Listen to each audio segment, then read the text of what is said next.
to get to trusting God before we run out of time here. I can jump through all these. We reviewed these enough, I think. Yes. Beginning of the chapter, our objective is to glorify God, the distractions, the expectation of fulfillment. In that regard, here's some results of when we truly trust God. Our first result is thankfulness, specifically thanksgiving when it doesn't make sense. I think I just lost the battery.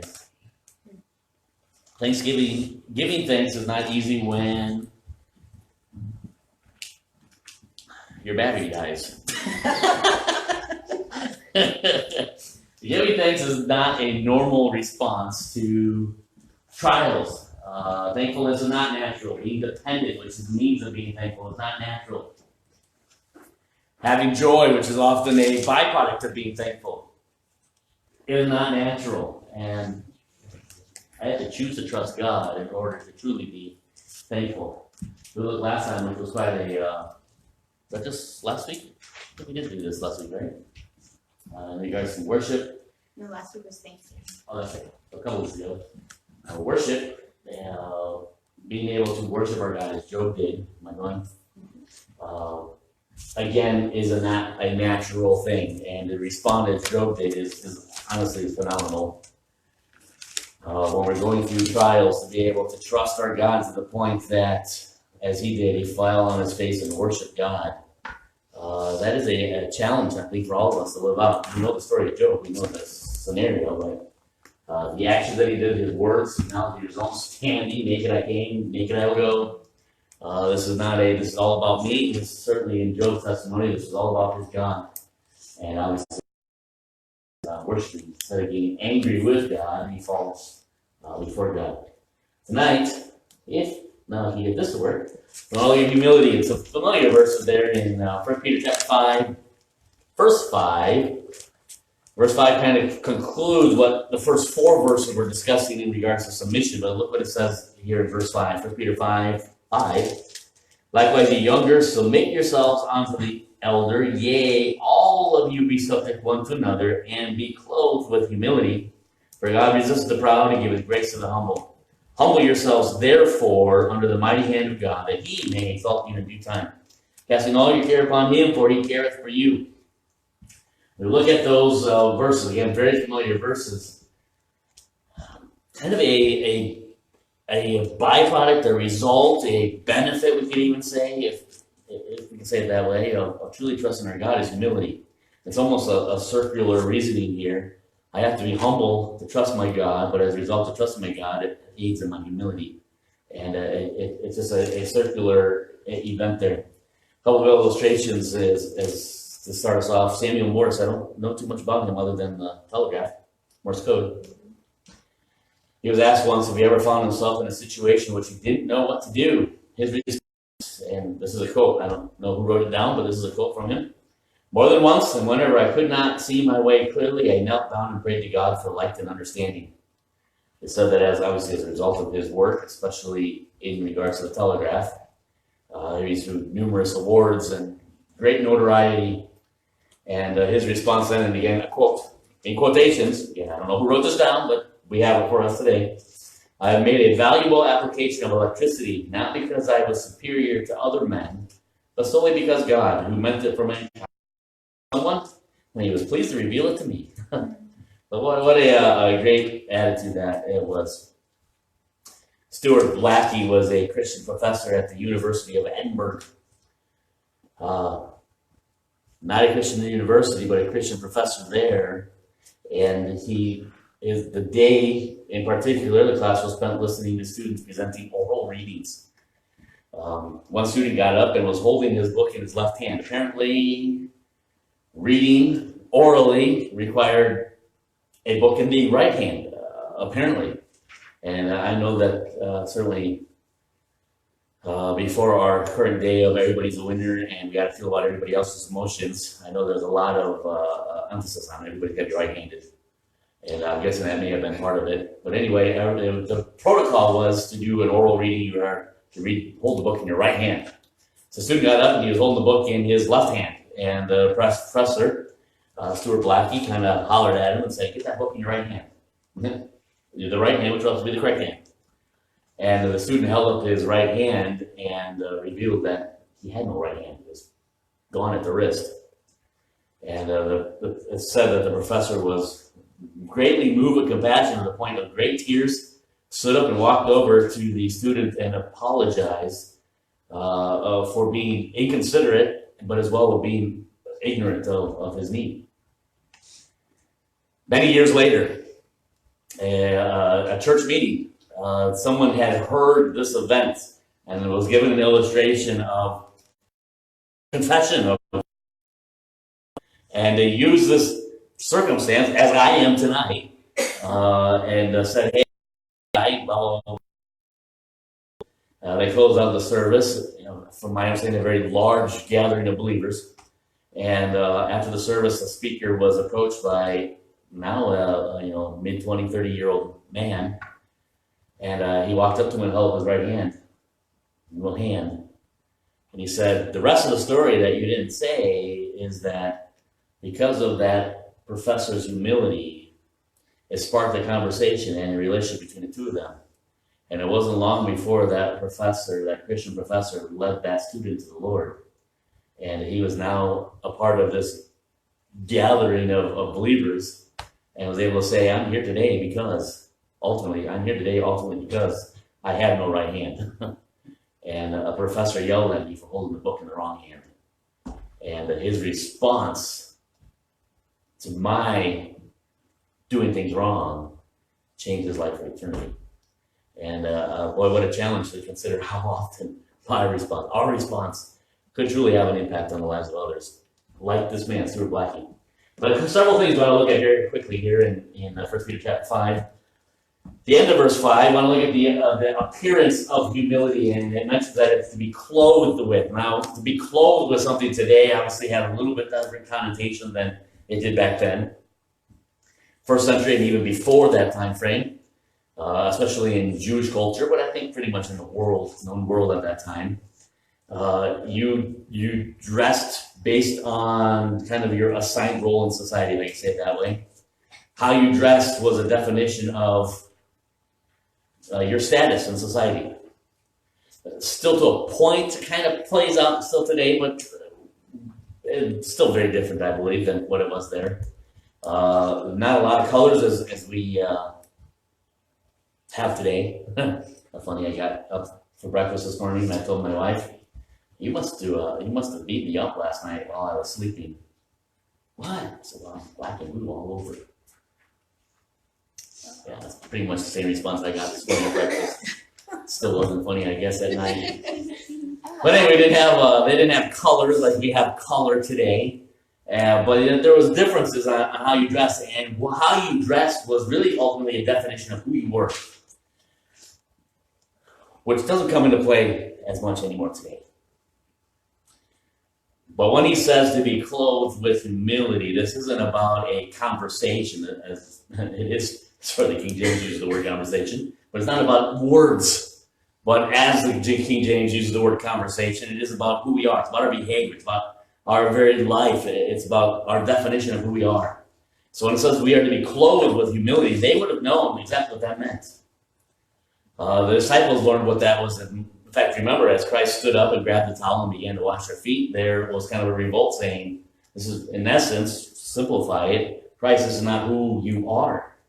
This is not who you are. This is not what you are to be doing. Because he was taking on the presentation, put on the clothing, so to speak, of a servant, and they revolted and said, that's not who you are. Wait a minute, time out. This is not right. You call a servant, you call, a handmaid, you call somebody, that's somebody else's job. That's who they are, not you. Not challenging us here, Peter's challenging to make this who we are, to be clothed with humility. It's an appearance, it's a life, it's a definition of our essence. Not just something that we talk about. It's not just something that we describe by words, but it's something that we live by our life. And to be clothed with humility. Verse 6 continues on. Humble yourselves, therefore, under the mighty hand of God, that he may exalt you in due time. Here's the object or objective of humility. Humble yourselves, and the word therefore, based on the what is the object? What is the behind our humility here in verse 6? I have that on the screen if you want a hint. Under the mighty hand of God. Now, ultimately, the objective of humility, again, is not rooted on me at all. It's not even rooted on others. And, the illustration of the professor and the student, it's not a humility that I want to make it clear to that student that I'm not that kind of person that he now thinks I am. True humility is an appearance, it's a clothing, it's a definition of our essence, but as well, it's driven by an objective of our God and our standing before Him under the mighty hand of God. And certainly as we look that up, as far as living that out, reminding ourselves of His sovereignty, of His sufficiency, of His omnipotence, His omniscience. You go on with all the other characteristics of who our God is, to realize that we stand before the world in our lives, first point, but we do it under the mighty hand of God, under the power, under the providence of our God. We submit to His will, which verse 5 started with the topic of submission. Because of our trust in Him, because of His mighty hand, we have allegiance to His plan. We have a willingness to His plan. We have an obedience to His plan because of our trust in Him. And that humility becomes a byproduct as well. When Job fell on his face, blessed be the name of the Lord, he literally humbled himself under the mighty hand of God and acknowledged that this is not about me, this is not about them, this is not about all that I've lost. This is about my God, and I fall before my God, and that's what Job is saying, under His mighty hand. Blessed be His name. And again, easy to talk about, easy to discuss, easy to have a great outline about, and to tell others about. But the truth is to truly understand the mighty hand of God, and that is our objective of our humility. It is ultimately a great challenge to live. Romans 8:28, we know that all things work together for good. Romans 8:29 reminds us how that good comes about.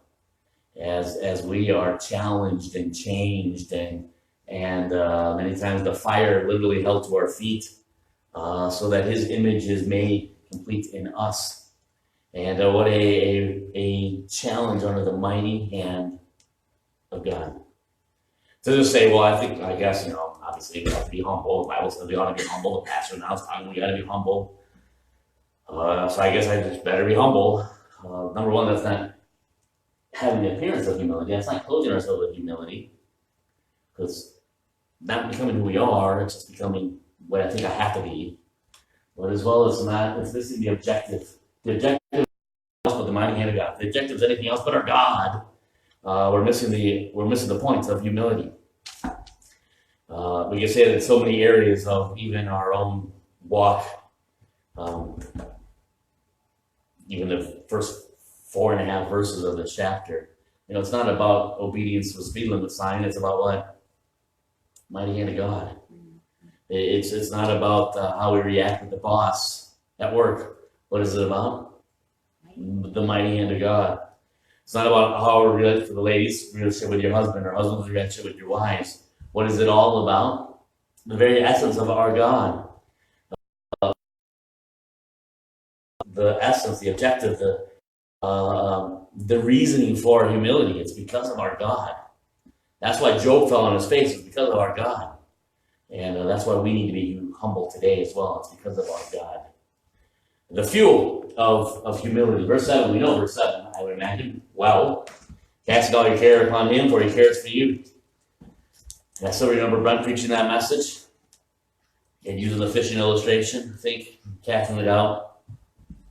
But the quote in the book is that humility should be both a response of adversity and the fruit of it. And I'm calling this the fuel of humility. Isn't it always great that our God gives us the fuel by which we can accomplish what He's called us to do? What is that fuel? In other words, let me ask you this way. What are the cares that we have to cast upon Him? What would those cares be? If you have a different version, it's going to use a different word than cares. Is it just anything that's concerning us? Yes, ultimately, yes. Anything that's concerning us, anything that the literal Greek word has the idea is defined as a distraction. Distraction. Anything that is a distraction in our life is defined as a care that we are to cast upon Him. What then would be those distractions of our life? Finances. Very good. Yeah, many times it's finances. Health. Health, yes. Children's decisions. Children's decisions, yes. Ultimately, the list could go on. Yes. Let me try to answer the right way here. With those as the answer, what often is the means that those things become our care?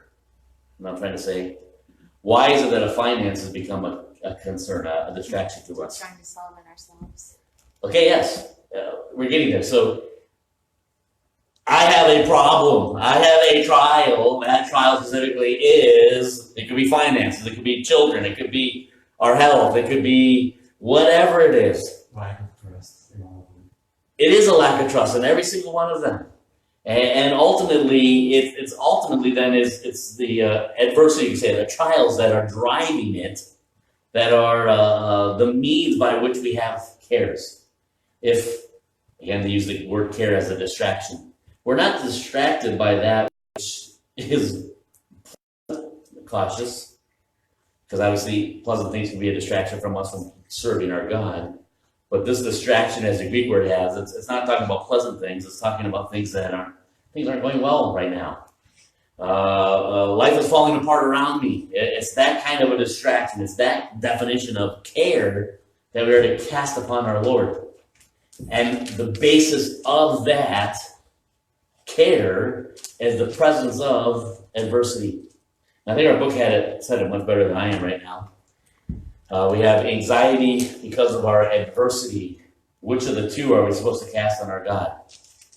The adversity or anxiety? Anxiety. And the anxiety we are to cast. What are we to do with the adversity?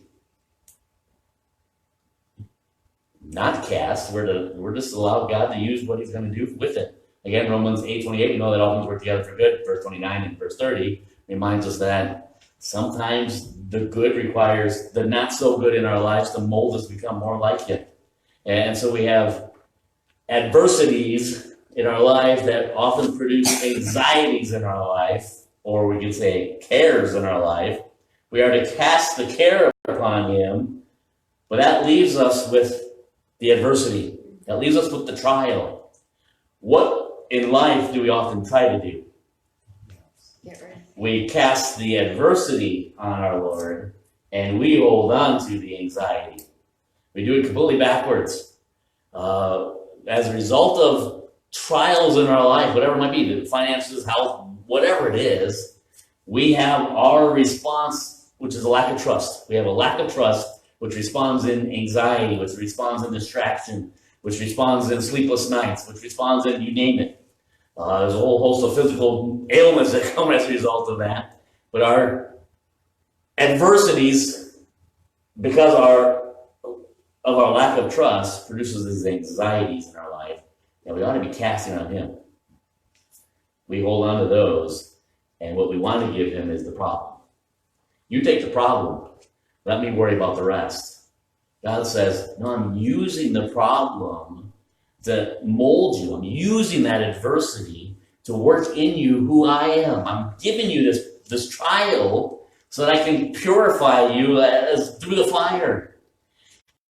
The human lack of trust response of anxiety, cast that on me. All those distractions, cast it on me and allow this trial to do its work in you.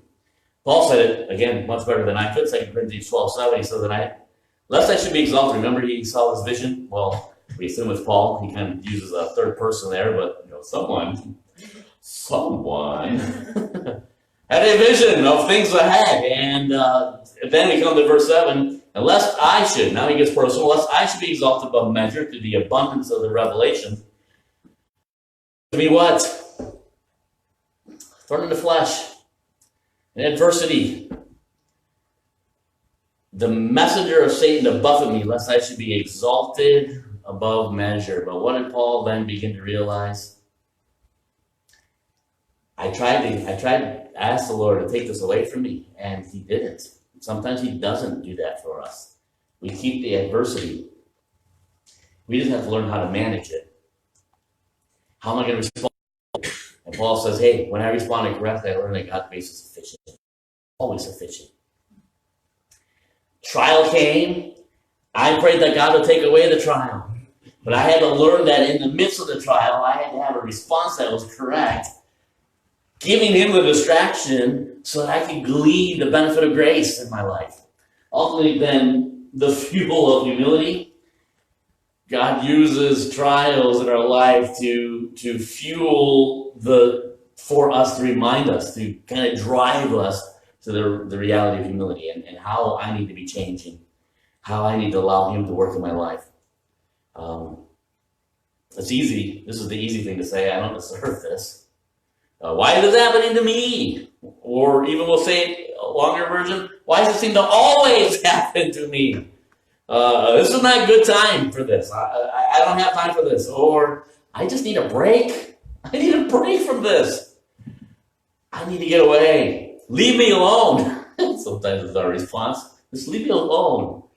All those things are ultimately those distractions that we have are proving that we are lacking in our humility. We're lacking in our trust because of an adversity. Use that adversity, Romans 8:28, for our good. But instead, we are trying to get rid of the adversity. I don't want the fuel to help me. I want to get rid of that. And I want to hang on to the very evidence that I don't trust you, which is our anxiety. We need to get rid of those distractions, those anxieties, and prove our trust of our God, even in the midst of the trial. So that Paul would be able to say, hey, I've learned. His grace is always sufficient. We've gone over this before, but I always find this intriguing when you think about the different words for casting. Again, many times we have the idea of casting for fishing. There's 3 different words that are used in the Word of God. One is in fact, this word is a root. What am I trying to say? Not a root word, a compound word. A preposition, epi, which is like upon, it's a preposition, and then ripto, which has that idea to throw, to deposit, to cast. The only other time that this word is used, other than in 1 Peter chapter 5, is in regards to the triumphal entry of Christ. The crowds are casting their garments in the way and upon him, with the mule. And so the only 2 times that this word cast is ever used. And it has an idea, again, to deposit or to cast upon. Meaning, in this case, we are to cast our anxieties upon Christ. There are 2 other words that in the Greek language, that can be translated as casting. One of them is balo, which I think is great. I remember this from Greek class in school. Balo, it means to cast, which just makes sense. Ball, you cast the ball, you throw the ball. It literally has that idea of a deliberate hurling, like I'm throwing a ball. And so I'm throwing it at him. Kind of like a hot potato. I don't want you to have it. This is not the word that is being used here. If it were balo that was being used here, literally then we take our anxieties and we say, whoop, yours, not mine. I'm taking my hands off of that one. Which wouldn't be necessarily a bad response if I'm talking about sin in my life, which is ultimately what lack of trust is. That's not the word that is being used here. I probably have used this song as an illustration, but it just becomes a great illustration. And you've heard me say this before, the Ridiculous song. Several years ago on this lost mind of who produced this, but Jesus Take the Wheel. Basically, from my understanding of the song, somebody's driving the car is the perfect picture, I guess, and like going through life, and they hit a stretch of ice, and ultimately it's throwing my hands in the air, and I'm screaming my head off, and Jesus, you take the wheel. That's balo. That's not what is being said here in 1 Peter chapter 5, because what in that picture of Jesus, you take the wheel, and you take what's going to happen when the vehicle makes it through the ice and now is back on solid ground? What's going to happen with my hands? This is what's going to happen. Okay, I got it now. Mm. That song, man, I know lots of Christians that, oh, it's so touching. Such a believer. Well, could be. I don't know. I'm not the judge of the heart, but the doctrine's wrong. That's not what we're supposed to be doing. It's not I'm in control. Oh, wait, I can't do this anymore. You take it. Okay, now it's better. I'll take it back. That's not what life is about. That's not what trust is about. That's ballo. I'm going to throw the ball, and you can throw it right back at me. I'll touch it again, and when I don't want it again, I'll throw it back. And sadly, a lot of times, like that song indicates, that you throw in the name of Jesus, and everybody thinks it's a great song, and it makes sense, and oh, it's so touching, and it's going to challenge me in a Christian walk. It's going to challenge you in your Christian walk to do what? To stay in control of your circumstance until it reaches the point where you can't control it, and then let someone else take care of it. Ultimately, we know what's going to happen. And I'm going to take it back over later. The other Greek word, the third one, is extino. It means to stretch or extend, but it has that idea of still holding on to. You probably have seen this. Someone's going to give somebody some money or something, and they hand it to them, and they never let go. You're seeing it holding like this, and the person's like, "Oh, okay, you can let go now." You lost here, right? Leave it. And that's literally what that has. It has an idea of offering, or like extending your arm to give, but I can't let go at the moment. Both of those words, balo, are not what is being used here as far as casting our care upon Him. Could you imagine in the illustration of Christ on the triumphal entry? They cast their garments on the ground. This is probably what I would have done in a humorous way, to allow some wild beast to walk on it. I'm keeping my hand on my coat, because if that tail goes up, you know what I'm doing with my coat.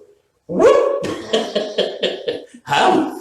No, I know what's going to happen, but that thing cannot control himself, and I am not going to deal with that on my clothing. So I'm going to cast it on the ground, but I'm going to kind of hold on to the sleeve. And I'm watching the tail of that mule, and if anything looks suspicious, even if he's standing on that coat, I'm ripping it right back out from under him, because he's not going to do his business on my coat. That's not what they did. Could you imagine if it was, as it mentions, that cast his garments on the mule? Could you imagine if we did it with the balo kind of thing? And people start crumpling up their clothes, and they're whipping it at Christ. That's not what happened. Garments off, and they laid it ultimately in adoration to the king. And they stepped back, and they allowed him to come in. They weren't concerned about their clothing. They weren't concerned about what was going to happen. If the animal pooped, he pooped. If he tore it up with his hoof, he tore it up. If it wasn't usable ever again, in their minds, it was well worth it. It was a matter of worship before the holy God. And in that same way is how we ought to have our casting our cares upon our God. Realize that the fuel for our humility, unfortunately, is often trials, adversity. And I've got to watch how I respond to that. Continue on. Some great results, very quickly. We're in all the verses. What are the results of humility? Verse 5. My brother says, what's the result of humility in verse 5? God gives grace. Yes. Obviously, the result of not having humility is God resists you. The result of having humility, God gives grace. Paul lived that out. Hey, God's grace is always sufficient. What about verse 6? What is the result of true humility in verse 6? He will exalt you. He will exalt you in due time. I wish it didn't say in due time, because many times we want our time, which would be like now. I'll humble myself if in the very next moment you could lift me up. But again, as I live out the appearance of humility, becomes who I am, realizing that the objective is not me, it's not my gain. So this is not about the prosperity idea. You give to God, He'll give you 10 times as much. This is not what this is about. This is about the objective of my humility is the mighty hand of God. I'm doing this because of who He is. If I ever get a benefit, it's in His time and it's in His control. That's not why I'm doing this. But the benefit is that God gives grace and God does exalt. But it's in His time. And ultimately, all of us will one day be exalted to the fact of we'll be standing before his presence. We can take that confidently. If we're his child, we will be exalted in his presence. James 4:10 is on the side of the Lord, and he shall lift you up. Lower yourself, God raises you up. Where do we go? Verse 7. I still have what I want to say here. He cares. The very aspect of God. Let me go back to verse 6. The very aspect of God exalting in due time means that humility is never about me getting what I think I deserve. Humility is not me worrying about it either. Completely trusting in God, second point, and allowing God to do his work in his time. Verse 7, the benefit, He cares. he cares for us. It is elementary, very simple. But how often do we miss out on opportunities to see God's love and care for us simply because we're trying to give him back our problems while we hang on to the anxiety? We remove ourselves from the fuel that is enabling us to be humble, but we keep the very reality that keeps us from gaining humility. We give him the fuel that would be the means for us to be humbled, while we keep the anxiety, which is the very, what was it with Superman? Kryptonite. Yeah, I guess, yeah, we just say kryptonite. The kryptonite of our humility is our anxiety. And so we hang on to that, we worry about it, we get frustrated about it, because we want God to take the problems. While we continue to mull it over in our minds and anxiety, we're missing out on the means by which God is using to humble us. We hang on to that which keeps us from being humbled. And what a backwards reality, and how often do we miss God's care for us, God's love for us. Again, caution, for his child, we are always his child. He always loves us, much like is illustrated with the prodigal son. Even spending time with the hogs, the love of the Father is always still there. But do we miss out on the very reality of God's care for me right now, today, in this very need, in this very adversity, trial? And to be able to understand with a greater understanding what God is doing and who he is and his love for me, simply because I refuse to trust him, simply because I'd rather be anxious about this, simply because I don't want to be humble, simply because I don't want to. I like Romans 8:28. We know that all things work together for good. Therefore, wait, back up. If all things work together for good, I have to realize that means that all the things that don't work out for me, in my opinion, are what is good for me. It is what drives, what fuels Christ-likeness in my heart, in my life. If I get rid of that, all I am left with is the resulting anxiety left in my heart. That also keeps me from humility. Several verses in closing. Proverbs 16:19. Better it is to be of a humble spirit with the lowly than to divide the spoil with the proud. Better. Can you imagine?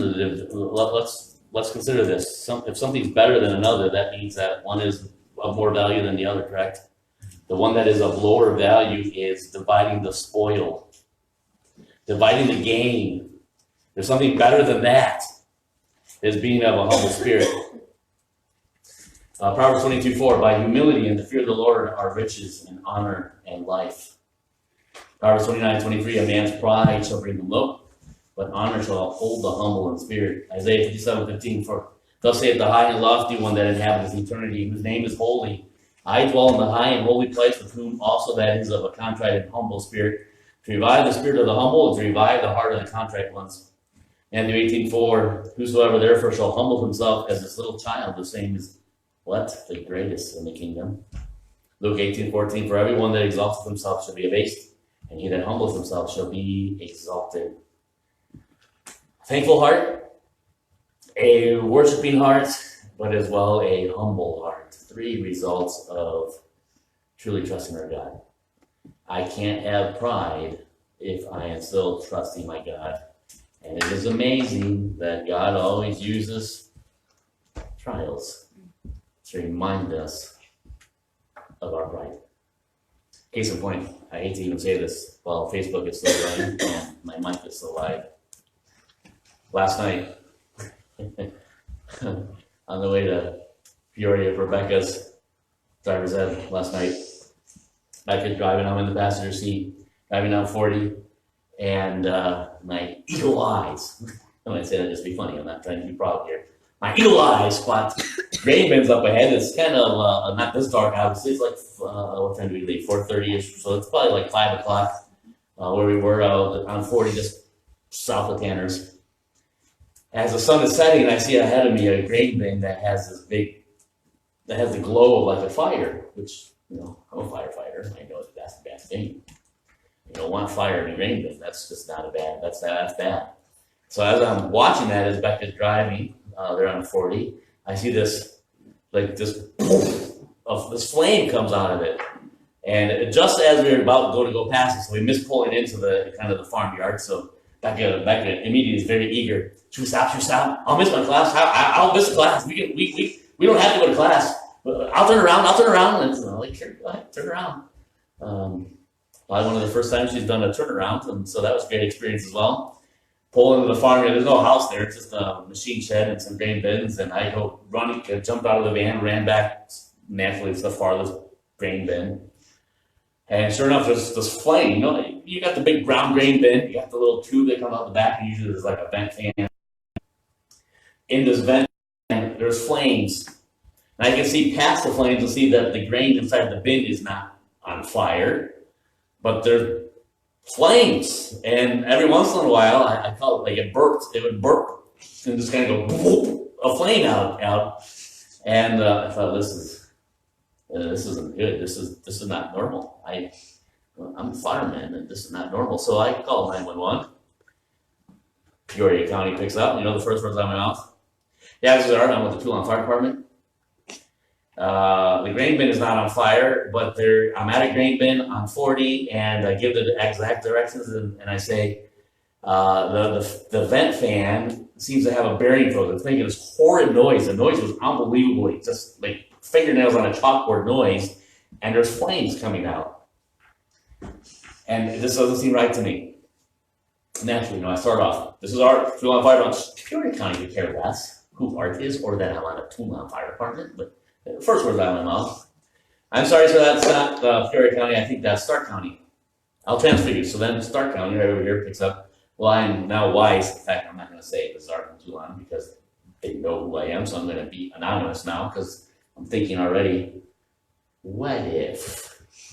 So I say, yeah, I'm just driving by 40 and I'm at this grain bin. I'm just past 550 and a mile and a half south of Tanner's there on 40. And I explained the same thing. Grain bin, it's got the vent fan, flames inside. Every once in a while, it kind of bursts flames out, and this isn't right. And I just think somebody should come and check it out. They say to me, "That's not us. That's Marshall County." How many times do I have to say this? Well, she says it's Stark County. We'll pass on the message. Thank you for calling. So again, Becca's willing to miss the class for the party of firemen showing up. So we stand there, and it seems like forever, waiting, and I'm starting to get really cold and waiting. I'm out about the road. There's no way that they can see this unless they're coming from the same direction we did. I have no idea where Marshall County is going to be coming from. I can't think of what's the community that's going to be covering this. So this is Marshall County. I don't know. We could be here till Thursday for all I know. So I'm standing out there by the road, got my cell phone in hand, ready to kind of flash my light so they can see. And finally, here comes a fire truck over the hill coming from the south. And wouldn't you know, it's Wyoming Spears fire truck. Fortunately for me, in this case, I did not know the guy. And I stopped him. There's only one guy in the truck. I opened up the passenger door and I said, "Here's the deal. It's back there at the back, grain bin. Here's what it's doing. I've never seen that happen before. It doesn't seem right. Grain bin's not on fire." I made that clear for several times. Grain bin's not on fire. But the fan is not doing something right. Horrid noise and flames. He goes back there and he says, "I think it's supposed to do that." Thinking, I don't think you're right. I don't think you're right. Well, as in my mind, I'm not telling her this. As in my mind, I'm thinking, how is it supposed to do this? This is not right. some guy pulls in his pickup truck, and I don't know if it was the owner or if it was just another firefighter from Spear Department, which is part of Wyoming's department. He pulls in his truck, he jumps out, I bring him back to the fan, the guy looks at it, he's like, yeah, see that, it's running right, it's doing exactly what it's supposed to. For real? Yeah, it's a bin eater. Thinking in my mind, I know what a dryer is. You put grain in a dryer. It's got propane and it heats and it kind of whips the stuff around and it dries it. Why would you heat? I don't grasp it. Why would you heat a grain bin? Grain bin is full of, it's like 20 feet of grain in this gigantic circumference of a bin. All you're heating, from my estimation, is like right there. How does it not catch on? What do you? And so I'm about ready to debate with this guy, thinking, now explain this. How does that even make sense? And I see the Wyoming Fire Department coming up the hill on 40, and I said, no, it's time to go. I probably know everybody on those trucks from Wyoming Fire Department. Let's get the class back up. And so we get in the van and we pull out. Back like, you're driving, so I pull out, and I see two trucks down behind us just as we're pulling out. They're pulling in. I look on Facebook when we get into Peoria. Whatever, the Illinois Fire Society, whatever that is, Central Illinois Fire Society, says something about Wyoming Spear called out to a grain bin. Caller says flames shooting out of grain bin. I didn't say that! That's not what I said! I said 3 times the grain bin is not on fire. What? And then there's some guy who comments, and he probably said it much nicer than I'm about to, but he pretty much says, as I interpret it, some ignorant guy doesn't know what he's talking about. It was just a bin eater. Not only am I a firefighter, I just completely embarrassed myself.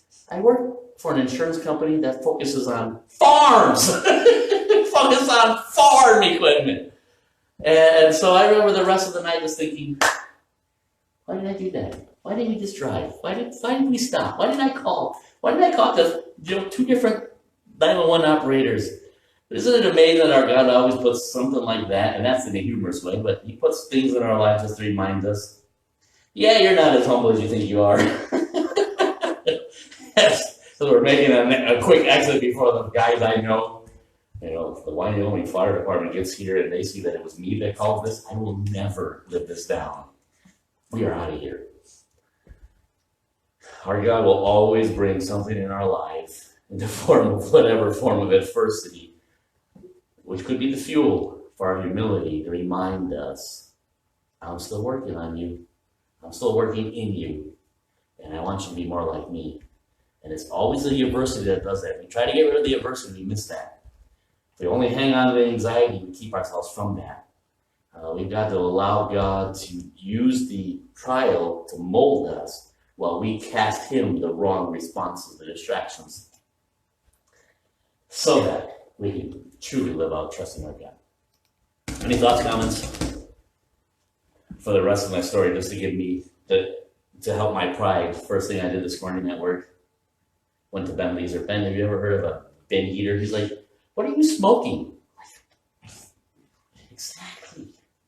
Went to the lady that does all the crop insurance. You ever heard of a bin heater? There's no such thing. Talked to somebody in Elmira who does farms. Have you guys heard of a bin heater? I don't know what you're talking about. There's no such thing as a bin heater. Why would you heat a bin? It's a thing. It truly is a thing. I learned something last night through the misadventure of getting a fire department to go to a bin with flame shooting out of it for nothing. And I am thankful that our God uses things like that and many times much worse to remind us about humility and what a blessing that is in very disguised ways at times. Any thoughts, comments? I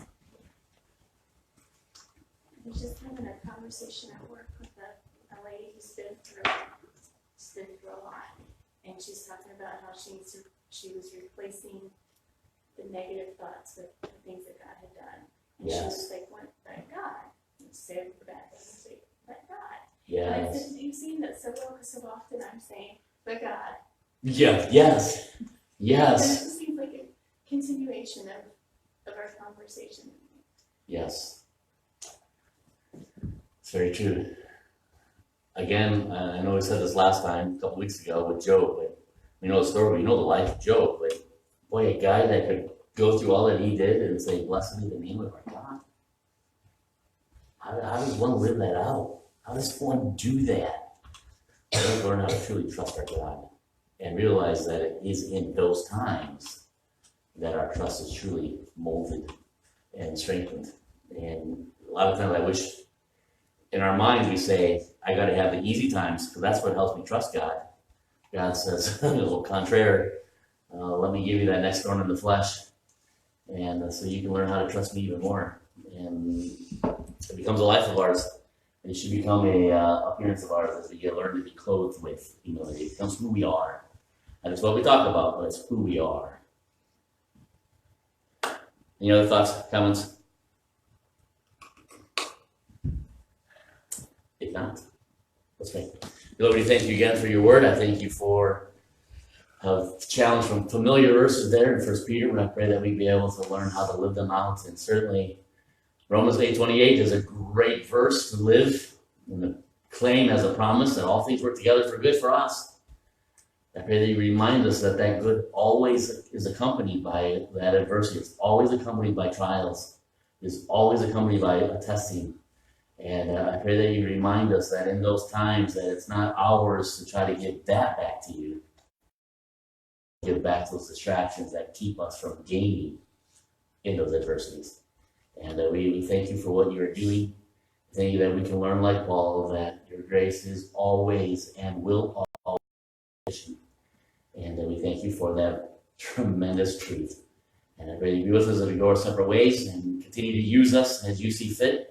While you give us the breath to breathe here on this earth, we give you the glory for it. In Jesus' name, amen.